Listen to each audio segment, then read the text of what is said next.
Siguiendo un poquito con la presentación y con esto que venimos hablando de las generalidades, eh, justo salió la pregunta de la calibración, porque también es un tema que genera muchas dudas. Eh, Acá es lo que les mostraba antes, que es esto de lo genérico, hacia dónde se apunta. Uno cuando va a empezar la cosecha tiene diferentes sensores a calibrar o cosas a tener muy en cuenta para que el mapa sea de buena calidad. Eh, Cosas y cosas que se tienen que ir calibrando y cuidando dentro del mantenimiento normal de la máquina, la vibración y la distancia. La vibración sobre todo, que es algo que no se tiene en cuenta, la cosechadora sale de fábrica y empieza a cosechar y uno revisa los sensores de humedad y de peso y demás, pero el tema de la vibración a veces empieza a molestar, tiene que ver con que los sensores que van tomando el flujo de grano, que muchos son por volumen o por placa de impacto, por el uso y va teniendo campañas encima, se empieza a no calibrar la vibración de la máquina, los ajustes y demás, y se empiezan a generar mapas que parecen de rinde malo. Estos, como los puntos que habíamos antes, cada 2 o 3 puntos uno sale con bajo rinde o con un rinde muy elevado.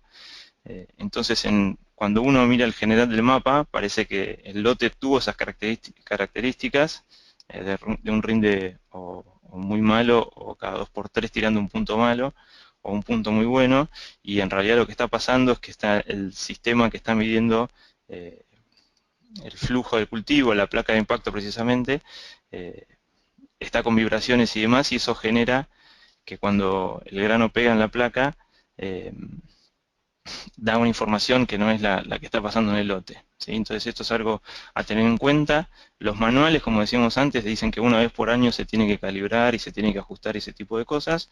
Lo cierto es que es un ejemplo típico de cosas que se hacen una vez o no se hacen nunca y empiezan a traer problemas en el mapa. Después algo más cotidiano y más de la diaria, porque si no el rinde que me va a marcar el monitor va a decir cualquier cosa. La humedad, el ancho de plataforma, la altura del cabezal. La humedad tiene que ver con la humedad de grano, esto este, para que ajuste al peso seco. El ancho de plataforma, eh, hace 3 o 4 años era propio del operario que iba arriba de la máquina ajustar el ancho de plataforma. Los últimos modelos que están saliendo están ajustando ese ancho de plataforma casi automáticamente. Esto es muy importante porque si yo voy cosechando con la mitad de la plataforma eh, y el monitor interpreta que yo estoy tomando información de todo el ancho de la plataforma, lo que va a hacer es dividirme el rinde. Entonces un rinde de 2000 kilos, si yo no tengo esa corrección del ancho de la plataforma, me lo va a pasar a 500 kilos. ¿Sí? Entonces por eso es importante tenerlo en cuenta. Como les decía antes, estas son calibraciones más de la diaria, que si no las hacemos bien es más evidente, entonces se hacen más seguido. La altura de cabezal tiene que ver con cómo yo voy cosechando y para algunos cultivos donde yo llego, por ejemplo, a la cabecera y levanto el cabezal de la máquina para que cuando yo levante el monitor deje de grabar. ¿Sí? Si yo no levanto, si yo no tengo configurado la altura del cabezal, voy a estar cosechando para el monitor con muy bajo rinde, se me va a llenar el mapa de puntos rojos, sobre todo en las cabeceras, eh, y eso también va a hacer que yo pierda calidad de la información del mapa. Y después el peso, que es el que a todo el mundo se va de cabeza, porque todos queremos saber bien cómo rinde. Como les decía antes, la calibración del peso también depende de cada marca, pero no es mucho misterio, es pesar, eh, es hacer una pasada de cosecha, pesarlo en una tolva y poner ese peso en el monitor, y a partir de ahí el monitor va a hacer sus cuentas propias y va a ir ajustando el rinde. Como les decía antes, no hace falta, no tiene que haber grandes diferencias. Uno a veces tiene unas diferencias de 500 kilos en un rinde de 2500 y se queda tranquilo con eso porque dice, bueno, el monitor puede tener alguna diferencia. Lo cierto es que se puede ajustar a unas diferencias menores al 2%. Nosotros medio como protocolo interno o cuando revisamos los mapas de rinde, cuando tenemos menos del 2% de diferencia entre el rinde del monitor y el rinde real del lote, lo tomamos como óptimo, hasta el 5% lo damos como aceptable, y cuando ya el monitor nos va entregando un mapa de rinde, eh, diferencia del 5%, hablamos de que ya necesita una recalibración del peso. Y después la velocidad, esto más que nada para los monitores viejos que tomaban la velocidad con, con las ruedas, con el tamaño de las ruedas y demás. Hoy por hoy casi todos los monitores lo están tomando, desde el GPS están tomando la velocidad. Y lo que dice ahí en configurar en kilómetros por hora es un detalle, pero muchas veces los monitores, sobre todo los extranjeros obviamente, vienen con otras unidades de medida. Entonces nada, los reportes de las velocidades empiezan a venir en metros por segundo o en millas y demás, y se dificulta un poco la interpretación, pero nada, es un detalle. Lo mismo de chequear que vaya funcionando. A veces el sensor de velocidad, como les decía antes, en los monitores viejos que lo tomaban con algunos sensores en las ruedas, chequear que la velocidad vaya saliendo, así yo puedo después controlarla como un método de auditar las labores. Pero como les decía recién, los monitores nuevos ya prácticamente toman la velocidad del radar del GPS y es automático. Esto de controlar el flujo de cultivo para evitar pérdidas, todas las máquinas tienen un óptimo de flujo de cultivo que entra por mientras voy cosechando. Entonces está bueno que el flujo de cultivo sea el óptimo para la máquina, que también esto por manual lo dice y uno se va dando cuenta. Si la máquina empieza a venir con poco cultivo, el monitor empieza a medir mal, o si la máquina viene con mucho cultivo, el monitor también empieza a ver mal, más allá de las pérdidas por cola y demás. Entonces, cada máquina tiene su flujo de cultivo óptimo, por llamarlo de alguna manera, donde trabaja mucho mejor tanto la máquina como el monitor. ¿Sí?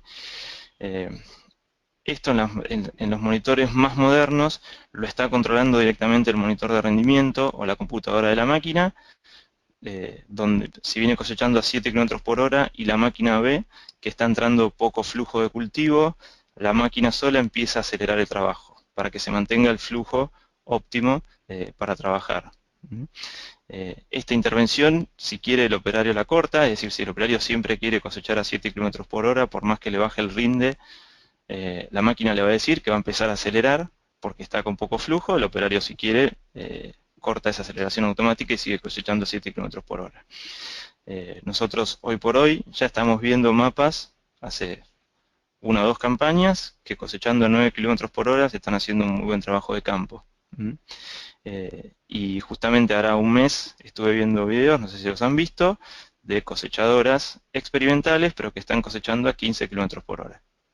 Así que lo que decíamos antes de que esto es un mundo que no sabemos dónde va a terminar dentro de muy poco tiempo. Así que hay que estar atentos a estos cambios.